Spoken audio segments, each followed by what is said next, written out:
ஸ்ரீமதே ராமானுஜாய நமஹ. நாம் அனைவரும் எம்பெருமானிடம் செல்லும்போது நமக்கு என்ன வேணும் அப்படிங்கிறத பிரார்த்தனைகளை வைக்கின்றோம். ராமாயணத்தில் ராமனும் லக்ஷ்மணனும் ஜட்டாயுவை சந்தித்தார்கள். அந்த சந்திக்கக்கூடிய தருணமானது எப்படி இருந்தது அப்படின்னு பார்த்தா, சீதையானவள் ராவணனால் அபகரிக்கப்பட்டு இலங்கை சென்றாள். எங்கே போனான்னு தெரியல. ராமனுக்கும் லக்ஷ்மணனுக்கும் சீதா பிராட்டி எங்கு சென்றாள் என்று தெரியவில்லை.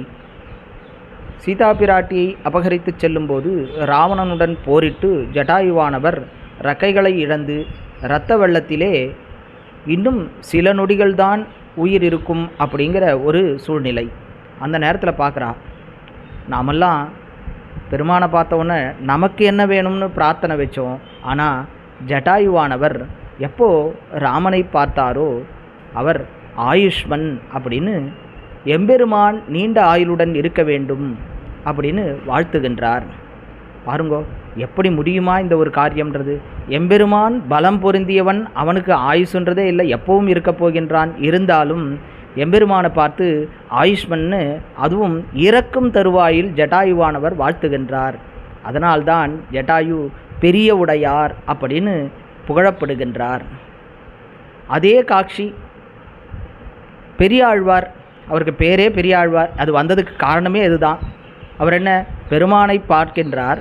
பார்த்த உடனே இங்கே இருக்கக்கூடிய லோகவாசிகளால் எம்பெருமானுக்கு ஏதாவது கேடு விளைவித்து விடுமோ, இல்லது கண்ணெச்சில் பட்டு விடுமோ அப்படின்னு பயந்து போய் பெருமானுக்கு காப்பு செய்கின்றார். பல்லாண்டு பல்லாண்டு பல்லாயிரத்தாண்டு பல கோடி நூறாயிரம் மல்லாண்ட தின்தோல் மணிவண்ணான்னு எம்பெருமானுடைய ஒவ்வொரு அவயவங்களுக்கும் பல்லாண்டு செய்கின்றார், காப்பு செய்கின்றார் பெரியாழ்வார்.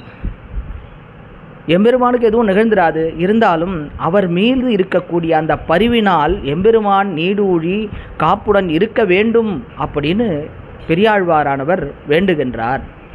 இந்த ரெண்டுமே பொங்கும் பரிவு, எம்பெருமான் மீது அளவற்ற காதல் இருந்தால் மட்டுமே இந்த மாதிரி செய்ய முடியும் அப்படிங்கிறத நமக்கு பெரியோர்கள் அற்புதமாக காட்டுகின்றார்கள்.